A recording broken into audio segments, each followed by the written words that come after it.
terminar con dengue.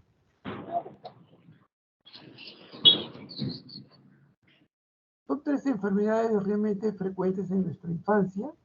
Es bueno que ustedes la puedan dominar. La manera y las características, como se las voy a presentar, voy a hacer de una manera más sencilla, en la cual ustedes puedan tener una idea cabal de lo que estamos hablando. Empezamos con la tos ferina, o coqueluche, conocida también como la enfermedad de los 100 días, porque es eso lo que dura. Aproximadamente dura entre 12 a 13 semanas su evolución.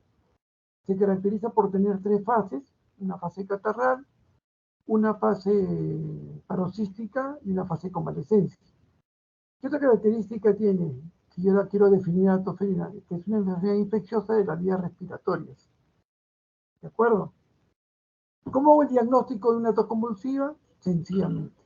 Tos por más de 14 días y que tenga 3 de estos criterios. De los 2 criterios. La tos paroxística, ¿de acuerdo? Un gallo inspiratorio y los vómitos que se den después de que se ha producido el gallo inspiratorio. Con eso yo tengo la definición, tengo el diagnóstico, ¿de acuerdo? Y comienzo a ver, de que le digo, este es un resumen, lo que me estilo siempre es hacer es un resumen y después paso a hacerle la clase. ¿Qué más debemos de conocer de esta enfermedad el día de hoy? Que la fase más contagiosa es la fase catarral, ¿de acuerdo? La fase catarral es la fase más contagiosa que hay. Que esta es una enfermedad que gracias a la vacunación hemos venido controlando, ¿no? Teníamos muchos casos de tos ferina, de tos convulsiva, y lo ideal para hacer el diagnóstico de estos pacientes, muchas veces es el cultivo, ¿no? Una nasofaringio y una serie de pruebas, ¿no?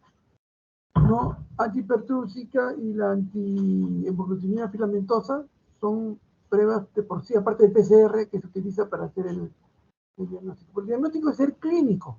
El diagnóstico es ser clínico.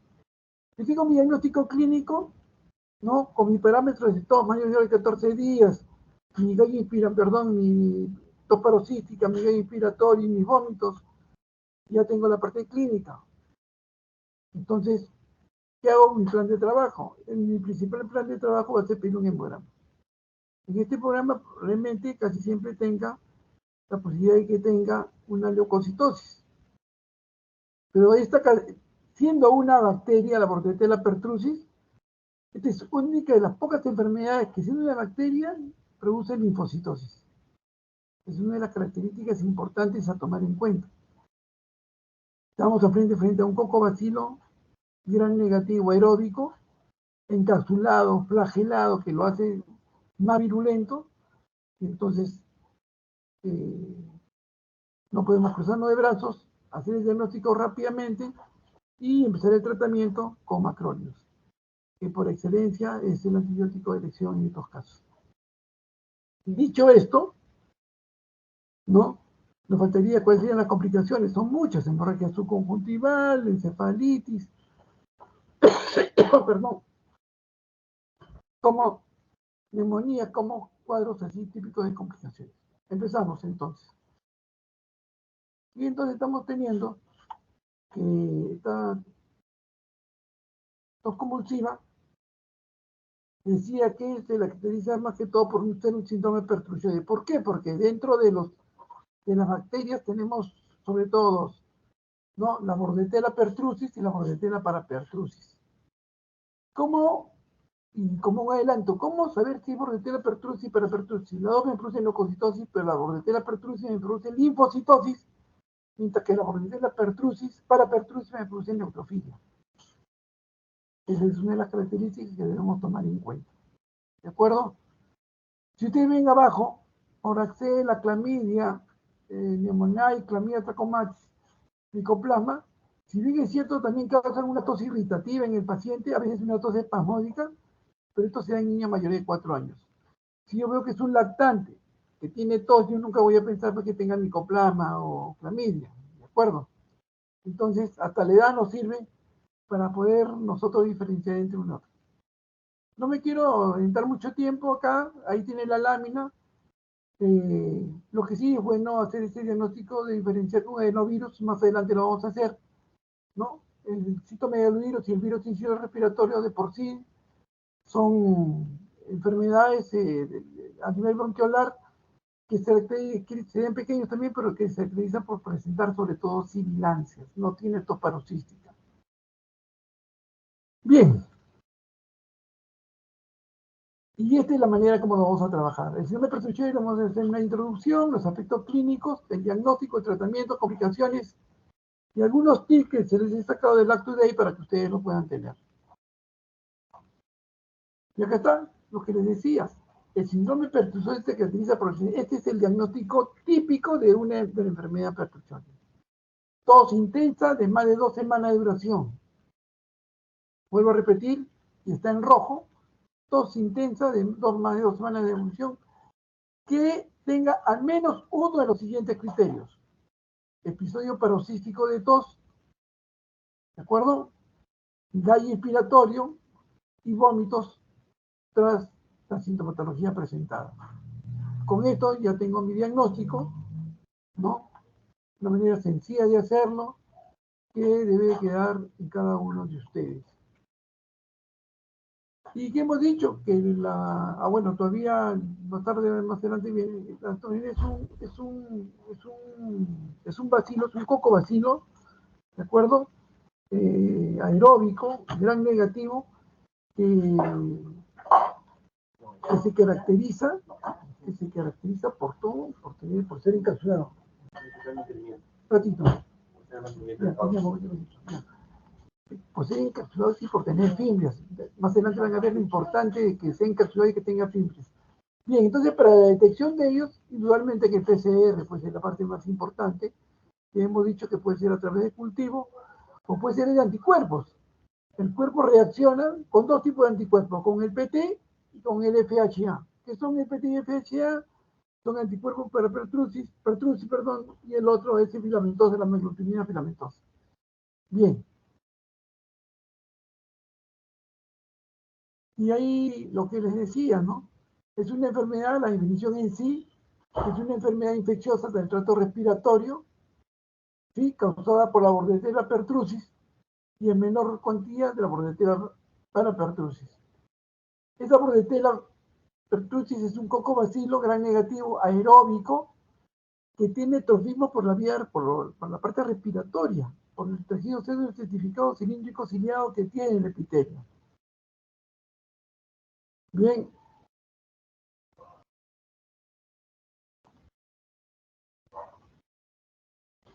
Ustedes pueden ver, y eso es correcto, es una enfermedad endémica con alta letalidad en los niños pequeños, ¿no? Hemos tenido neonatos, niños de 1 mes, 2 meses de edad. Y esto es parte de la última lámina, en la cual ahora pues podemos vacunar a las madres, y las madres en forma pasiva presta estos anticuerpos, ¿de acuerdo? Y esto ha hecho de que ya no veamos eh, síndrome pertussoide en nuestros pacientitos lactantes menores, ¿no? Que realmente producía atelectasia, era la tos tan intensa que le producía atelectasia, hemorragia subconjuntival, pueden creer hasta fractura, podría causar este síndrome pertussoide. Es tanta la tos intensa, por eso que dice tos intensa de más de 14 días, que realmente era bien penoso ver a estos niños, ¿no? Con esta enfermedad de la tos convulsiva. Bien. Lo que le decía de la patogenia, es importante la patogenia porque tiene ciertas características que la diferencian de muchas enfermedades. Primera característica que la diferencia, que la pertussis no invade la parte de la submucosa. Al no invadir la parte de la submucosa, entonces no va a causar bacteriemia, porque es donde se encuentran los vasos. ¿De acuerdo? Es una característica muy importante. ¿Qué otra característica importante, que no lo dice ahí la lámina, pero que ustedes lo tienen que tomar en cuenta? ¿De acuerdo? Que esta es encapsulada. Y aparte de ser encapsulada, tiene fibras. Y esta cápsula, esta bacteria, esta Bordetella pertussis que se encapsula, ¿no? la base de esta cápsula es un polisacario. Y entonces, esto le permite tener varias cosas interesantes como parámetros que todo médico debe tener en cuenta. Primero, que estos flagelos, esta vellosidad que tiene esta cápsula, le permite que sea móvil, que tenga cierta movilidad esta bacteria. Aparte de eso, hemos dicho que le gusta, acá lo dice, ¿no? La unión al epitelio respiratorio. Esta fibra le permite casualmente no solamente moverse, sino fijarse al aparato respiratorio, a la mucosa del aparato respiratorio. Y no solamente a la mucosa se fija a nivel de estos tejidos, sino que produce una serie de factores a través de las toxinas que repercuten sobre el sistema inmunológico en el paciente. Entonces, va a causar un daño local a nivel de las mucosas, ¿de acuerdo? Entonces, muchas veces es como cuando uno se esconde, se localizan, se vuelven intracelulares dentro de los macrófagos, de esa manera burlan el sistema inmunitario del huésped, ¿no? Y las manifestaciones clínicas que puedan tener. La transmisión, 100% humano, ¿de acuerdo? No hay reservorio ni animal ni ambiental, 100% humano.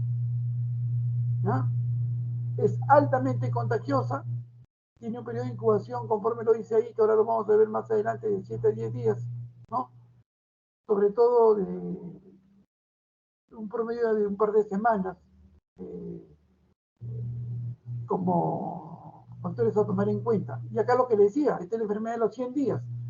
Acá dice 12 semanas, 12 por 184, pero en 13 semanas, 14 semanas, y se caracteriza por tener una fase catarral. En esta fase catarral se parece, mis alumnos que han rotado en el hospital conmigo, cuando les hablo de vías respiratorias superiores, cómo saber si es viral o bacteriano, y la mayoría de nuestros niños van a venir con una fase de estornudo, con una fase de tos, de rinorrea.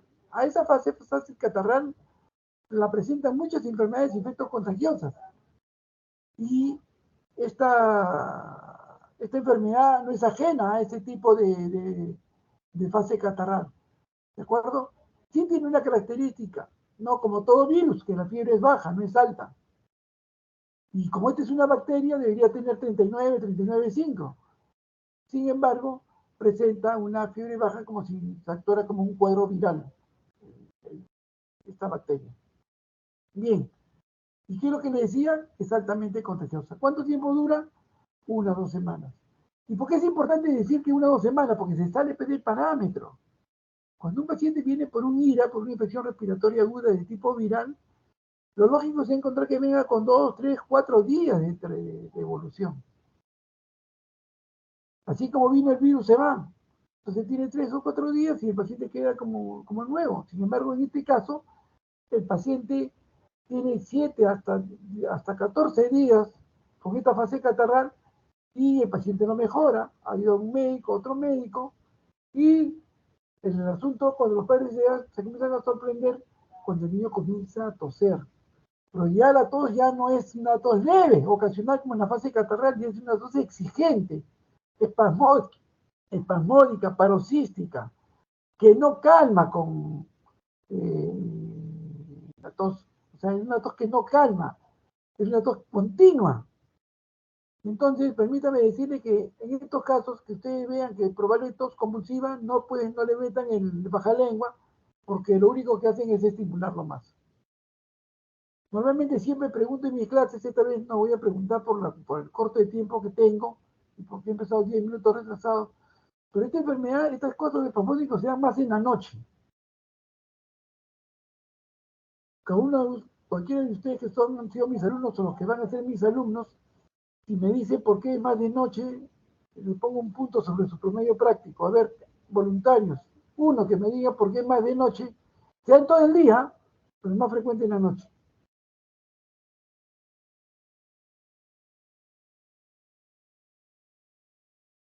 El ¿Ninguno? aumento de la humedad, doctor. A ver, Wendy, ¿qué me decías? El aumento de la humedad, doctor, porque la Ya, porque hay, temperatura se siente. Ok, La temperatura desciende y hay un aumento de la humedad y también porque los familiares regresan a sus casas y traen microorganismos, el CO2 acumulado en el cuerpo y eso genera muy que... bien. Ujú, sí, Muy bien, Wendy, tienes un punto más. Esa es la respuesta correcta. Muy bien, continuamos entonces. Y viene pues la fase paroxística. El paciente se agota, tanta es la tos, donde vienen, le decía, las complicaciones, la fractura, la hemorragia subconjuntival. Inclusive hacen el signo del mapache. Ahí les he tenido una foto para que vean cómo tienen como ciertos hematomas a nivel del párpado inferior. Entonces, y en esta fase pasa por una serie de médicos, ¿de acuerdo? Y porque tienen que explicarle, si algún día tienen unos casos de pacientes, ustedes tienen que explicarle que la tos va a durar 100 días, o sea, va a durar 2 meses, 3 meses, que puede disminuir con el tratamiento, pero tienen que decirle la verdad que es una tos convulsiva. Si ustedes lo tratan como una faringitis, o lo tratan como un cuadro bronquial y el paciente tiene medicamentos y el paciente sigue teniendo tos y el paciente no mejora, lo único que va a hacer el paciente es cambiar de médico, porque no le han resuelto el problema. Pero si uno le dice en primer momento, ya es una tos convulsiva, el, el tratamiento es este de 7 a 10 días y el niño va a comenzar a seguir teniendo tos y esta tos gradualmente va a ir disminuyendo. Suficiente. Si aparece el dice la verdad en un primer momento, ellos van a comprender. Y después viene la fase de convalescencia, pues, ¿no? En esta fase de convalescencia, ya las cosas, los síntomas se comienzan a ir lentamente, la tos se hace menos intensa, ya no tiene el gas inspiratorio, ya no tiene vómitos el paciente, entonces, caramba, ya hay felicidad en la familia. Pregunta también para cualquiera, siempre es un punto sobre su promedio práctico, no sobre un día, sobre el promedio. ¿Quién contagia al niño?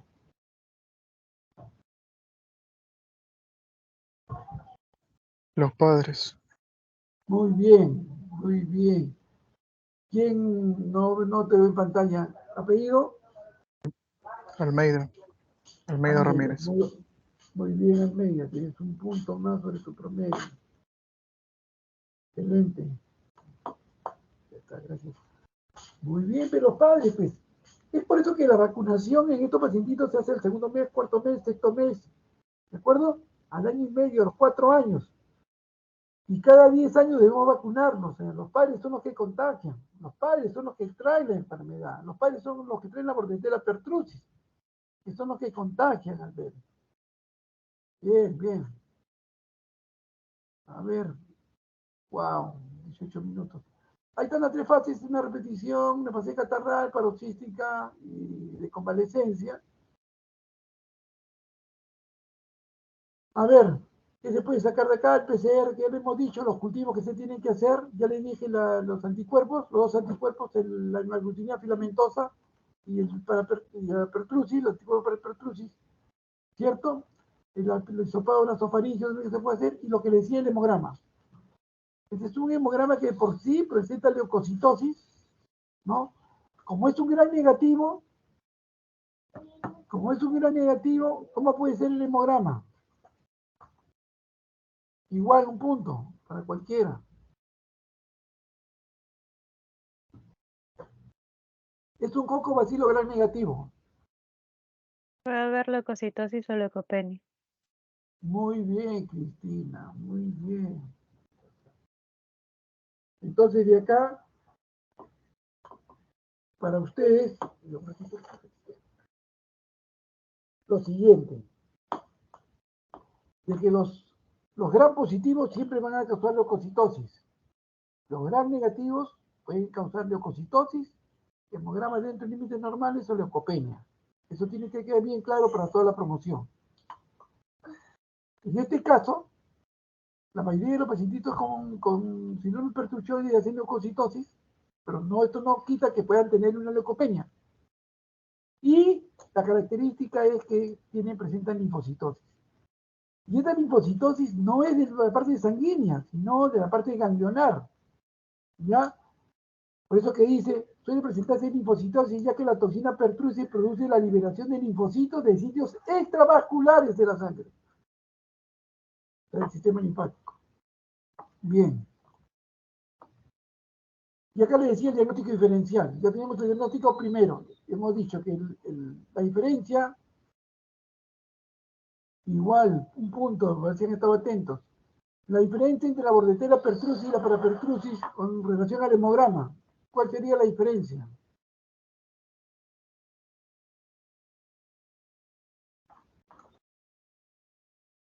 Doctor, que la pertusis causa linfocitosis y la parapertusis neutrofilia.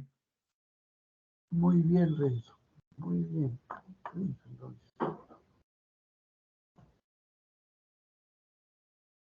Entonces ya van quedando ideas firmes, tics en ustedes para con relación a la parte de la pertusis. Y de todos ellos, ¿qué es lo que le decía? El micoplasma, la clamidia, más que todo se da en pacientes mayores de 4 años. Tenganlo presente siempre eso. Algunos dicen después de los 3 años lo que quieran, pero en un niño de 1 año, de meses, yo no voy a pensar en estos gérmenes. ¿De acuerdo? Pero sí puedo pensar en el adenovirus. El adenovirus también dice, presenta una clínica similar toparocística, ¿no? Menor a 21 días, vómitos también, pero suele cursar con fiebre y dolor de garganta y conjuntivitis. Como le hemos enseñado a sus compañeros, los cuadros respiratorios de tipo viral muchas veces presentan enantema, ¿no? Conjuntivitis, rinorrea y estornudo.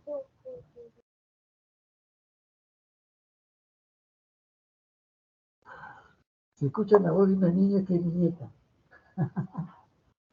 Bien, bien.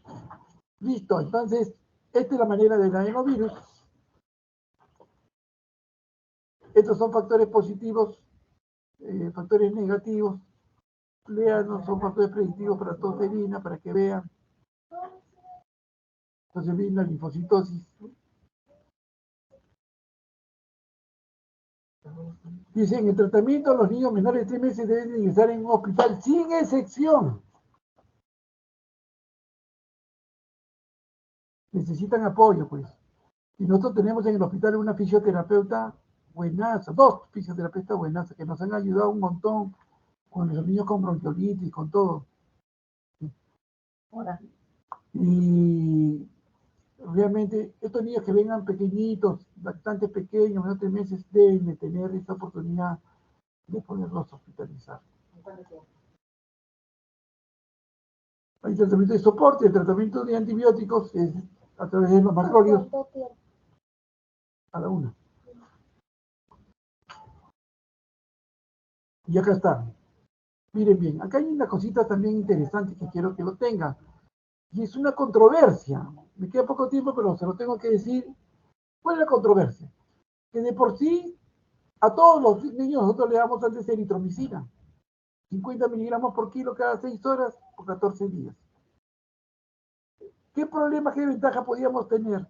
Una de ellos es de que los padres no cumplían con las horas, de darle cada 6 horas, un poquito engorroso darle cumplir con el cumplimiento. Y segundo, que estaba contraindicado en hacerlos en niños menores de 1 mes por el peligro y la posibilidad, acá lo tienen abajo, de que presenten estenosis hipertrofia del píloro. Entonces, esto hacía de que no pudiéramos dar en niños menores de 1 mes eritromicina. ¿De acuerdo? Y lo recomendable con cosas saco limitado era el uso de acitromicina en estos pacientes, 10 miligramos por kilo por día, por 5 días. Hasta ahí más o menos me entienden. Y ahora van a ver más adelante el uso también de cotrimoxazol, trimetoprim, sulfametoxazol como una alternativa. Y van a ver la controversia más adelante. Bien, cuando el niño ya tiene más de 1 año, lo ideal, particularmente el que habla, le da que la eritromicina, es fácil de utilizarlo, 15 miligramos por kilo, 2 veces al día, fácil. La citromicina también se puede dar, los 2 son macrólidos, los 2 son muy buenos macrólidos. ¿Sí? Y a la dosis también de 10 miligramos por kilo. Bien. El tratamiento, como pueden ver, es un tratamiento sencillo. Estas son las complicaciones. Hay complicaciones mayores, ¿cierto? y hay complicaciones menores. Las complicaciones mayores está dado pues por la bronconeumonía.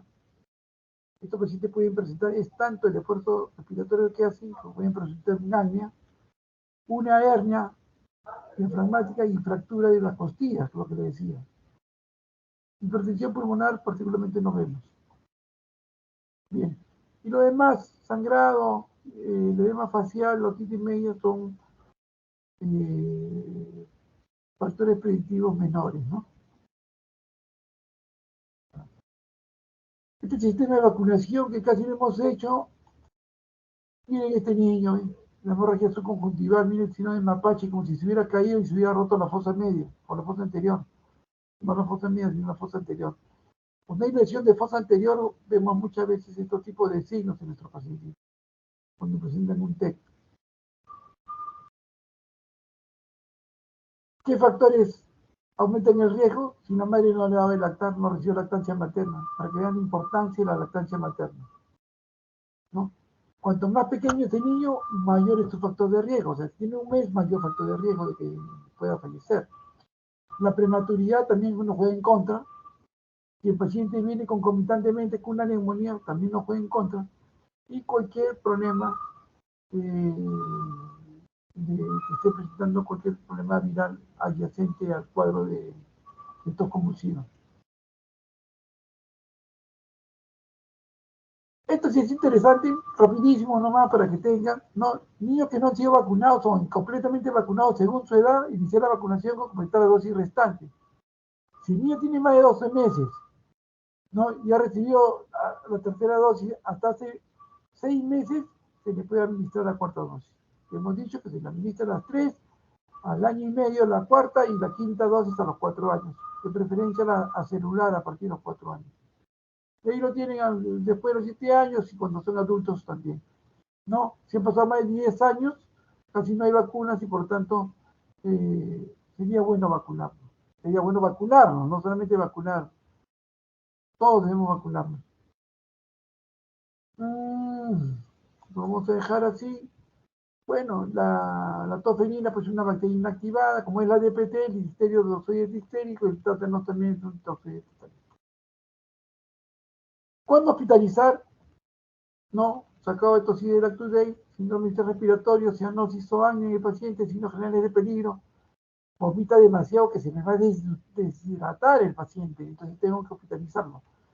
No puede beber ni lactar, es tanto la tos que no puede lactar, no puede lactar ni beber. Entonces estos niños tengo que ponerle en una vía y darle una hidratación a su corta edad. Y que tenga menos de 3 meses, ¿no es cierto? Estudio de hospitalización. Y acá están algunas interrogantes, algunos tics sacados del Lactudate también. Tengo que renovarlo, miren, pasó ya 5 años. Hay que renovar esto. Este es el 2018, que se le hizo para sus compañeros. Dice, las infecciones bacterianas agudas rara vez producen linfocitosis, lo que le decía, a excepción de la toferina debido a la infección por Bordetella pertussis. Este aumento, lo que le decía, en el número de linfocitos parece ser resultado de un bloqueo en la extravasación normal de linfocitos de la sangre a los ganglios linfáticos. ¿De acuerdo? Y no es porque hay un aumento de la producción de linfocitos. Por el contrario, la Bordetella pertussis causa una enfermedad clínica idéntica, pero no se observan linfocitos, sino se observan neutrofilos. ¿Qué debemos hacer en estos pacientitos? Evitar los desencadenantes. ¿Qué es desencadenante? Es ponerle un bajalegma, por ejemplo. Prohibido. ¿De acuerdo?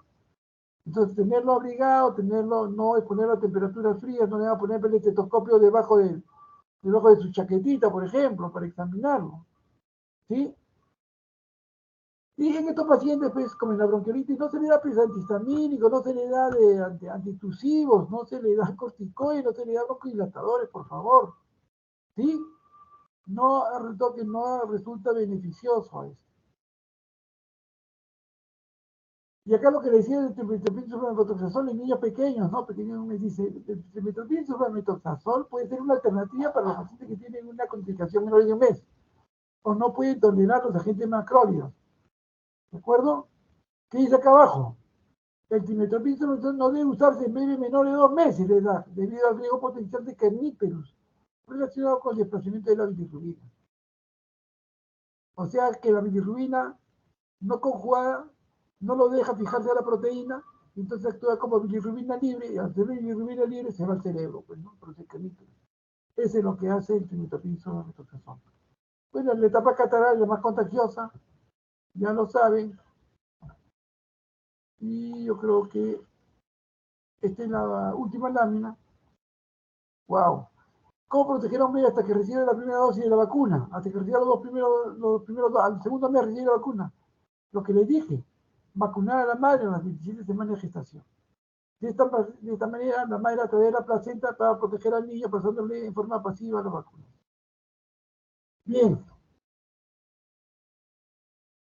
Parotiditis, vamos a hacerlo súper rápido, la parotiditis, porque el dengue está en boga, tenemos muchos casos de dengue, y tengo que darle siquiera unos 15 minutos a dengue. En cuanto a la parotiditis, puede ser uni o bilateral, ¿de acuerdo? Puede ser uni o bilateral. Es una enfermedad viral contagiosa, ¿no? Caracterizada por infección aguda uni o bilateral de la glándula parótida. Se autolimita sola. La parotiditis, le decía a sus compañeros, agarran un bajalengua y se lo ponen en forma perpendicular a la oreja, o en forma vertical a la oreja. La glándula parótida de por sí abarca adelante y atrás. Si abarca adelante, no es parotitis. Si abarca atrás, tampoco será parotitis. Tiene que abarcar ambos lados para que sea parotitis. ¿De acuerdo? Una cosa es la parotiditis viral y otra cosa es la parotiditis por estafilococo. Es diferente. En la viral, cuando uno estimula la glándula de Steno, produce una secreción normal, mientras que cuando es infecciosa, por estafilococo, pues, sale pus de ahí. Es diferente. Y ahí sí hay que darle antibiótico terapia. Ahí está posible cuando es parotiditis por estafilococo, que es uno de los genes más frecuentes. Esto es, ¿no?, la incidencia máxima, se da a fines de invierno, estamos en la época, ¿no? Invierno y primavera, o sea, en el mes de agosto, septiembre, son los meses en que más veces vamos a ver cuadros de parotiditis acá en Lima y en cualquier parte del mundo que estén en esa estación. Y tiene una característica de que se da en niños más grandecitos. ¿Por qué no se da igual un punto rapidísimo? ¿Quién me dice? ¿Por qué no se da en un niño al cuarto mes, al sexto mes, al octavo mes? ¿Por qué no lo vacunamos al niño de la papera? ¿Por qué no tenemos que vacunar al año? ¿Por qué no lo hemos vacunado al cuarto, quinto, sexto mes como las demás patologías? Como la DPT, como la hemófilos, neumonía y todas esas cosas. ¿Por qué recién al año? Los anticuerpos maternos. Muy bien. ¿Quién me dijo? Angulo, doctor. Muy bien, Angulo. Muy bien. Igual. Un punto por sobre tu promedio. Muy bien.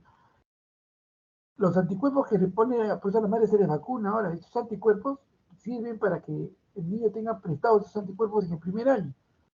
Por eso es que se inactivarían, si yo lo vacuno al cuarto o sexto mes, tiene anticuerpos ahí. Estos anticuerpos disminuyen el año, por eso que a partir del año se les vacuna. Y después en la edad ya preescolar, escolar, donde más lo van a presentar. Ahí tienen el periodo de incubación de 16 a 18 días. Esto es lo que me interesa, el periodo de contagiosidad. 7 días antes y 7 días después.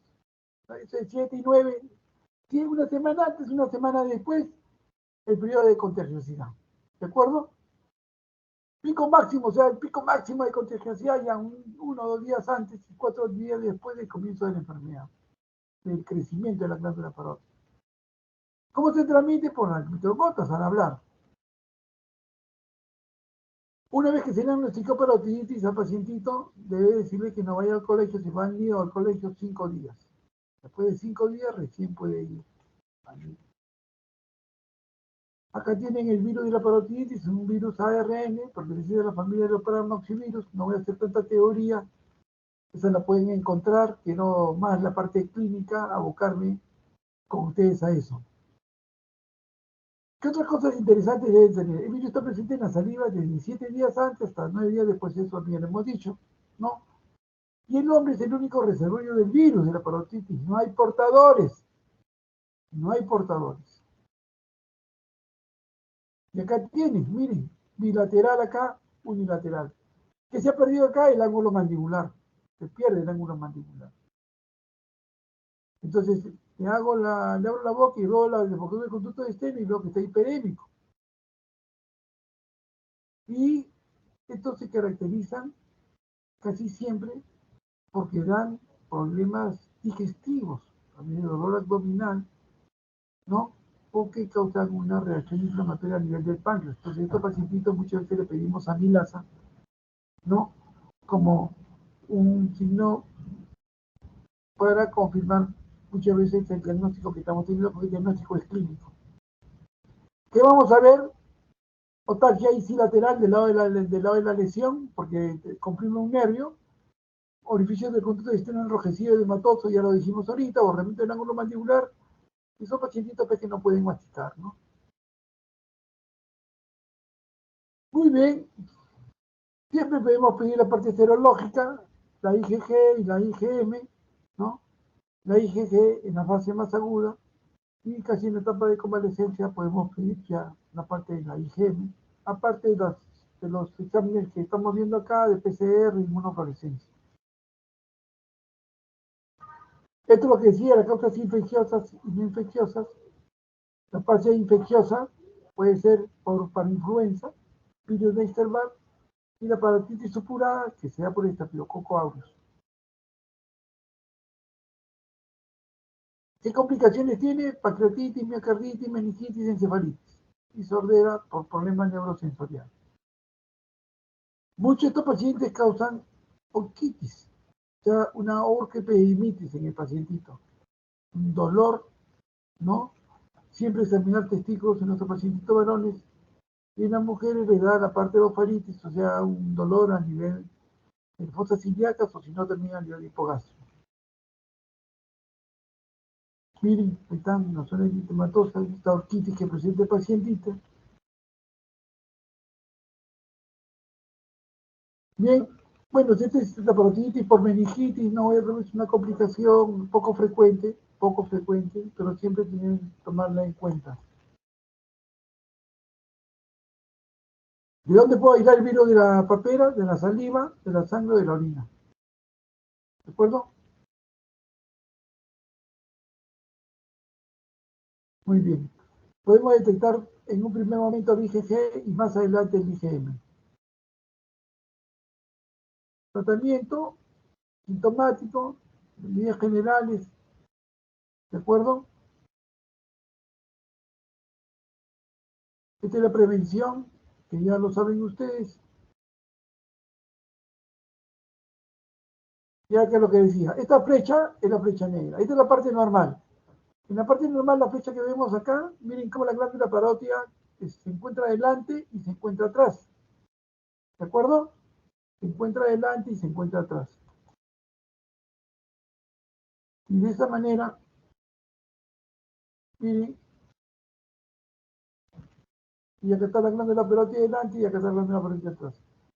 Si yo le pongo el bajalengua de esta manera y noto que la tumoración está adelante y atrás, yo digo que estamos frente a un caso de parotiditis.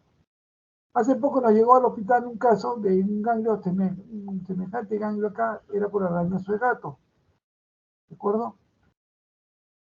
Y a veces tenemos tumoraciones acá adelante y ahí se le conoce como el síndrome de Paranao, y sería bueno que lo revisen también. Miren este niño, cómo se le ha presentado la parte del crecimiento parotidio. Entonces, en la última lámina pasamos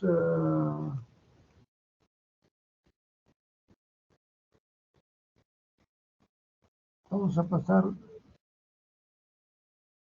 un ratito.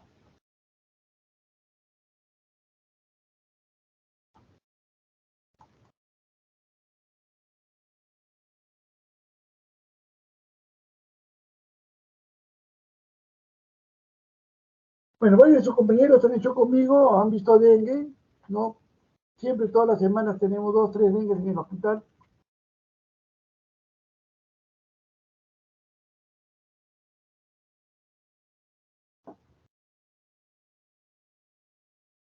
¿Por qué hay dengue en Lima y por qué no hay dengue? No había nunca, no había antes dengue. Porque el cambio climático ha variado. No estamos en invierno y sigue haciendo calor. Ayer de casualidad ha llovido, pero ha lugar, pero el cambio climático. ¿Por qué se fue la ministra de Salud? Porque no supo ver cosas sencillas de que en 15 días pues no iba a parar el dengue, ¿cierto? Estábamos en plena época, todavía se hacía haciendo calor y las épocas frías disminuyen, por eso que en las zonas frías no hay dengue, mientras que en las zonas calurosas, en las zonas tropicales sí hay dengue. Entonces, si usted ve las características de la Aedes aegypti, mire, se caracteriza por tener una mancha blanquita, no sé si ven en la lámina esas manchas blanquitas. En la siguiente lo van a ver mejor. Miren cómo en el abdomen, en las patas es donde más se localiza la mancha. Esa es la que caracteriza a este Aedes aegypti, ¿no? Que pertenece al género de los arbovirus y que es el que causa la enfermedad. Este mosquito, ¿no? El Aedes aegypti, se caracteriza primero porque pique de día, no pique de noche. Muy raras veces puede picar de noche, pero sobre todo su fruto es en el día.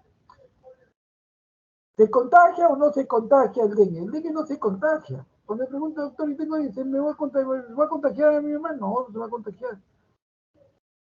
El que transmite el vector, en este caso es el Aedes aegypti, es el que transmite la enfermedad. Pica a una persona enferma, y si lo pica alguno mismo de la casa, puede haber picado a una persona de otra casa y viene hacia la casa de uno y lo pica a uno, le transmite la enfermedad.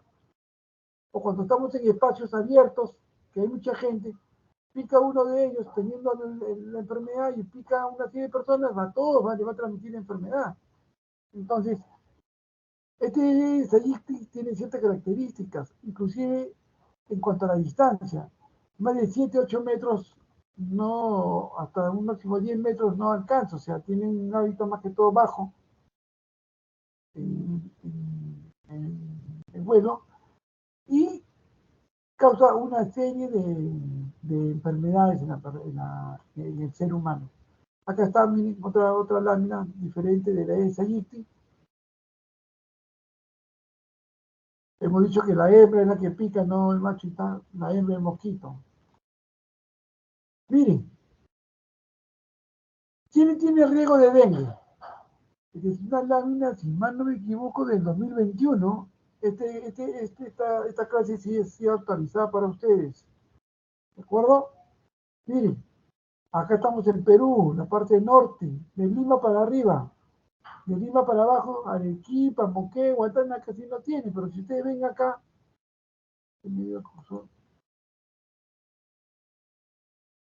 ¿cierto? Toda la zona de Brasil, toda la América Central, y ya Canadá, Estados Unidos, que no tienen tanto en esto, no tenemos menos la parte de dengue. La zona de África también. Acá también no tienen de otra distribución global de los 3 arbovirus que tenemos. Acá ya hablamos de Zika, chikungunya y todas esas cosas. A ver.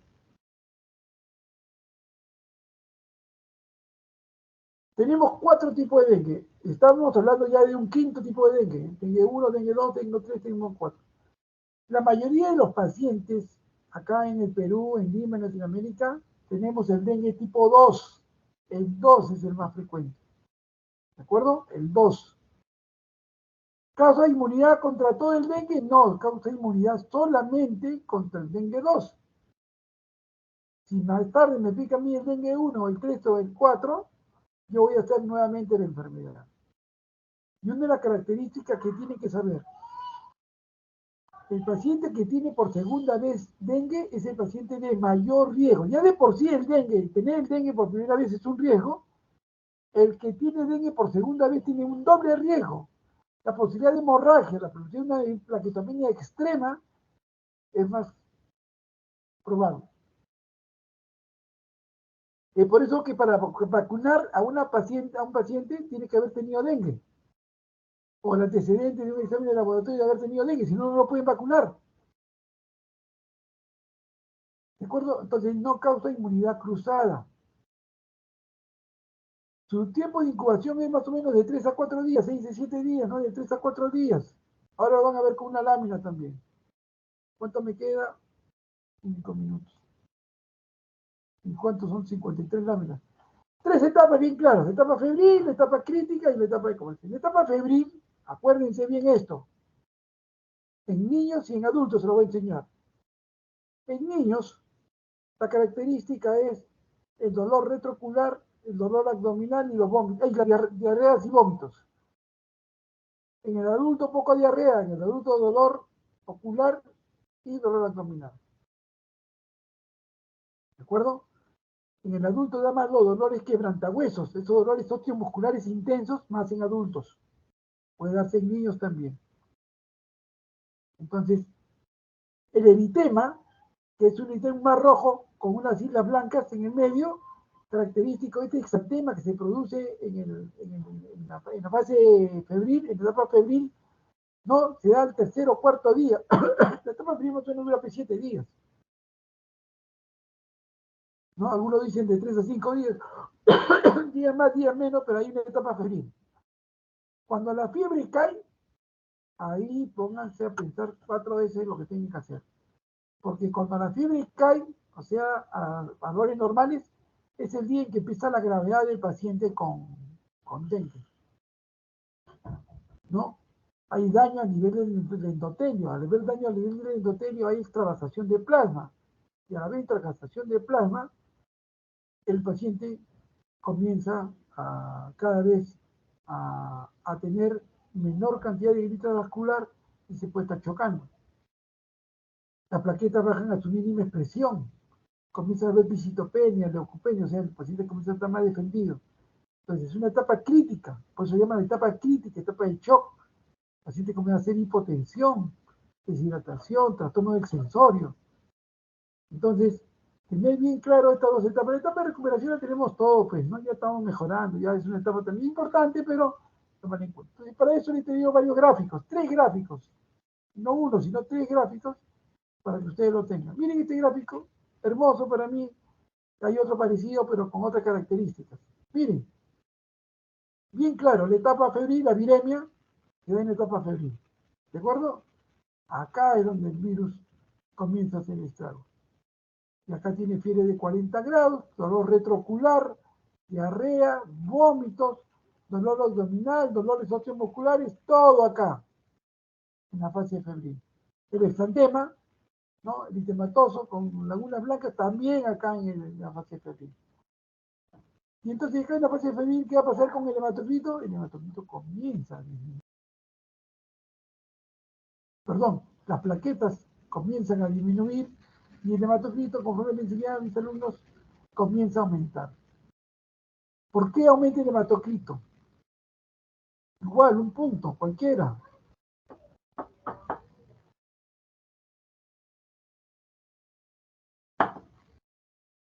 ¿Alguien de ustedes que me diga por qué aumenta el hematocrito? Uno me dirá, porque ahí hemos concentración. Correcto, hemos concentración, pero ¿por qué?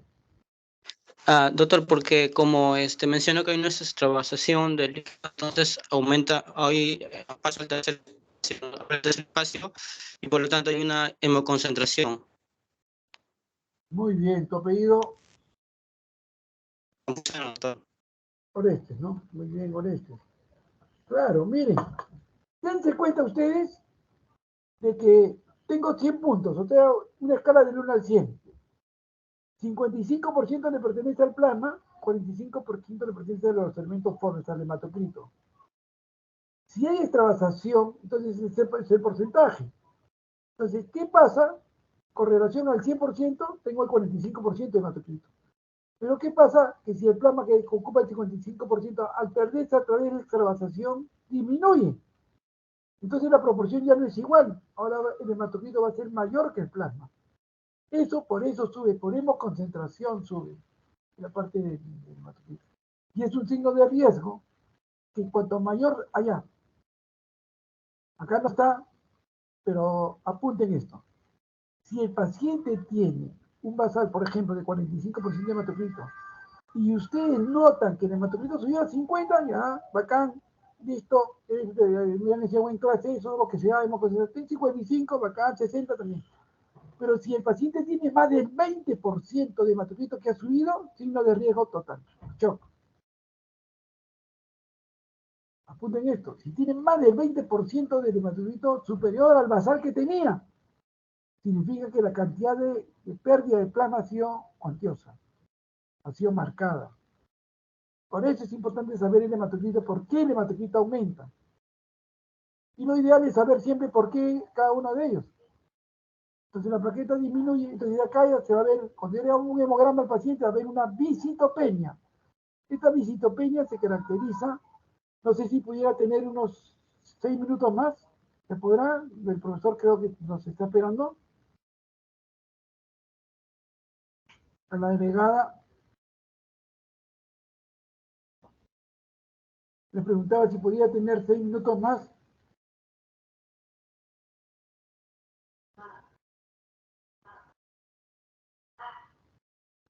Señorita delegada, ¿podré tener, aunque sea 5 minutos, para terminarlo? Doctor, sí, perdón, estaba justo hablando con el doctor Figueroa, que continúa su clase. Le he dicho si es que nos puede esperar unos 10 minutos para poder terminar.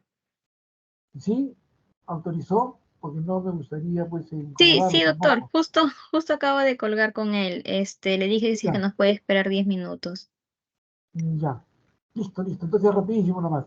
Entonces, miren, entonces entra la etapa de extracción, entra shock, hemorragia, reabsorción de... Entonces, ¿qué pasa acá también? Que acá la mayoría está demasiado en líquido.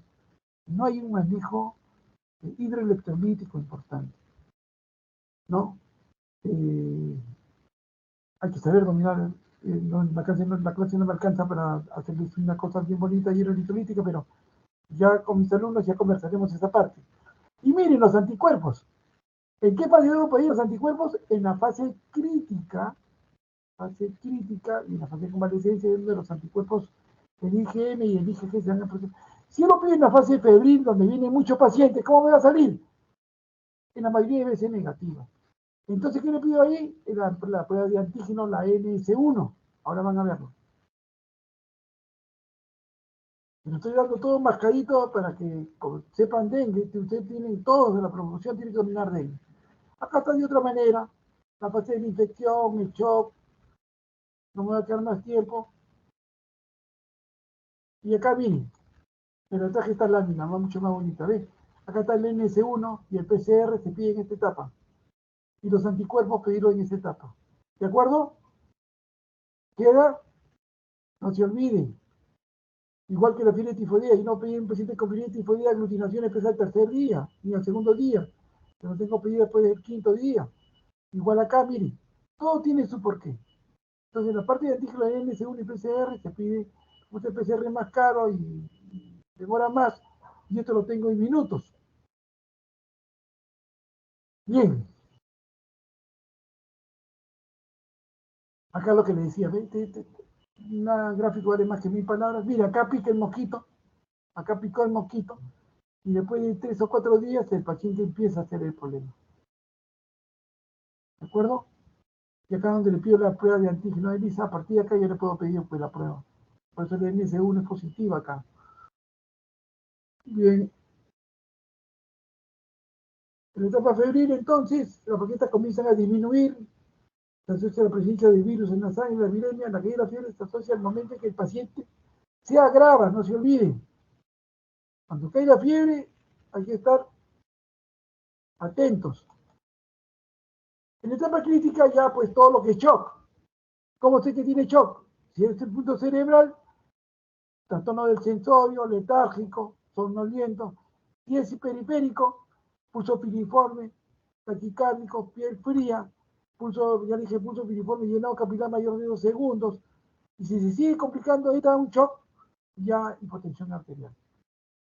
Entonces acá el hematocrito se eleva y las plaquetas alcanzan sus valores más bajos, 80.000, 70.000, 50.000.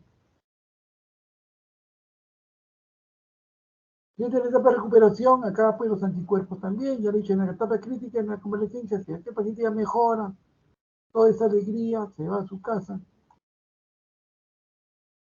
El cuadro clínico, así rapidísimo, ya se los he dicho, pero para que entiendan, generalmente la primera manifestación clínica es la fiebre y la cefalea. Esta cefalea se caracteriza por ser retroocular, no se olviden. Doctor, pero también le duele la nuca, la parte también puede doler el dolor de cabeza, pero sobre todo es retroocular. Y hay dolores osteomusculares intensos. Acá dice suavecito, al traje, señales en forma suave. Acá dice, en niños es frecuente la fiebre, ¿no? Y a veces está asociada a diarrea. Es más frecuente en niños y en ancianos, en adultos. Bien. Y el exantema, lo que le decía, ¿no? Aparece en los primeros días de la enfermedad. Varios de sus compañeros han visto ese exantema en pacientitos que han llegado hoy. Bien. Signo de riesgo, de alarma, dolor abdominal intenso. No se olviden, dolor abdominal intenso es un signo de alarma. Esta es una etapa crítica que nuevamente se repite. Miren, acá le han hecho la zona del torniquete para que vean que las plaquetas están bajas. Acá está el exantema, ¿ven? Miren, eritematoso con unas zonas blancas en su este. Estos síntomas se dan. Esta es la lámina mucho más bonita, miren, miren el eritema. Y acá están las zonas blancas. ¿Cómo se denomina esto? Miren, dengue, exantema de islas blancas en un mar rojo. Es todo el mar rojo y estas son las zonas blanquecinas. Características, así como lo ven, así lo van a ver los pacientes con dengue. Todavía no sigue llegando dengue, así que los que roten conmigo van a acercar. Bueno, esto es largo, esto es a través de una exposición que hice en mi hospital a través del dengue a todos los médicos, a los 110 médicos del hospital. Y acá pues ya hablamos de más cosas, ¿no? Dengue con signo de alarma y sin signo de alarma, cómo seguir los parámetros que se tengan que hacer. Las otras láminas no se las voy a dar, esta lámina sí se la voy a dar a la penegada para que lo tengan, los otros dos me van a disculpar que no se lo den, pero esto sí, porque me interesa que lo lean, cómo es el manejo de un dengue. Es súper facilísimo, no me queda más que unos minutos. Signo de alarma, dolor abdominal intenso y continuo, vómitos persistentes, hipotensión, todo eso son signos de alarma, no se olviden. Y acá está, problemas clínicos en las 3 fases, el problema febril, que hemos dicho, la deshidratación, ¿no? Los trastornos neurológicos y las convulsiones que pueden haber una convulsión febril. ¿Cómo sucede que es una convulsión febril? Ya deben tener parámetros, entre 6 meses y 5 años. Piensa en convulsión febril. Si el paciente tiene 3 días de fiebre y convulsiona, ¿será una convulsión febril? No, porque la convulsión febril se da en las primeras 24 horas de fiebre. Bueno, y ahí tiene la fase crítica, la fase de recuperación. Bueno, acá a ellos se lo planteé por problemas. ¿Qué problemas hay? O sea, en un paciente con dengue, ¿qué problemas vamos a tener todos? Y lo que le digo a los alumnos, lo que han pasado en mi rotación, miren, el médico tiene que plantarse bien, así. Si yo me ubico bien, me planto bien, todo es sencillo. Por ejemplo, ¿cuáles los 3 errores con mayor frecuencia que se dan en la parte del dengue a nivel nacional? Primero, que no se hace un buen diagnóstico, o se hace un diagnóstico tardío. ¿Por qué? Porque no le pregunta si el dolor es retroocular al pacientito, si la fiebre es real, si le picó el zancudo, cuántos días. O sea, todo eso suma para hacer mi diagnóstico. Y si no hago mi diagnóstico, lo voy a tratar como un cuadro febril, faríngeo, como usted quiera. Entonces, cuando hay tardanza en el diagnóstico, ¿qué nos puede hacer ahí en la última parte? Esta prueba diagnóstica rápida, el NS1, se acabó. En esta etapa es positiva. Entonces, no esperar también que el paciente venga chocado, pues para tratar de hacer. Entonces, el primer signo que tenemos como problemas es pararnos bien y ver si es dengue o no es dengue. Mi fase febril, mi fase clínica, mi fase de convalescencia, qué cosa tengo que tener en la fase febril, cómo es la parte del dengue. Otro punto que se equivocan bastante, ¿no es cierto? ¿Qué hemos dicho? Y se lo he repetido con un punto para sus compañeros. Que no saben por qué disminuye el hematocrito. Hay hemoconcentración, pero no entienden lo que es hemoconcentración. Se me entiende que el paciente es diferente al deshidratado por vómitos y diarrea que vamos a tener en niños. Plan A, plan B, plan C. Acá no, acá es diferente. Acá el paciente tiene vómitos, acá el paciente que la diarrea que tiene no son tan frecuentes como para que se deshidrate. Acá el paciente se choca por la extravasación de plasma que tiene, por lesión a nivel del endotelio. Entonces, hacemos un reconocimiento y un manejo inadecuado de la fuga de plasma que hay. Esa es otra cosa. Y no damos los cristaloides o la rehidratación adecuada que necesite el paciente. Y no damos también la cantidad que necesita. Así como les enseñaba a mis alumnos que la bronquiolitis sea el 70% de su requerimiento hídrico, porque presenta secreción inapropiada de hormona antidiurética, igualito es acá. Hay que tener cuidado de no sobrehidratar al paciente. Entonces, segundo punto, que no se ubican bien. ¿Y cuál es el tercer punto? Que no se plantan bien, la mayoría de ellos, que hacen un reconocimiento y manejo inadecuado del sangrado. No, reconocimiento también de una hemorragia. No se transfunden plaquetas. ¿Ya? No se debe en lo posible hacer transfusiones de plaquetas.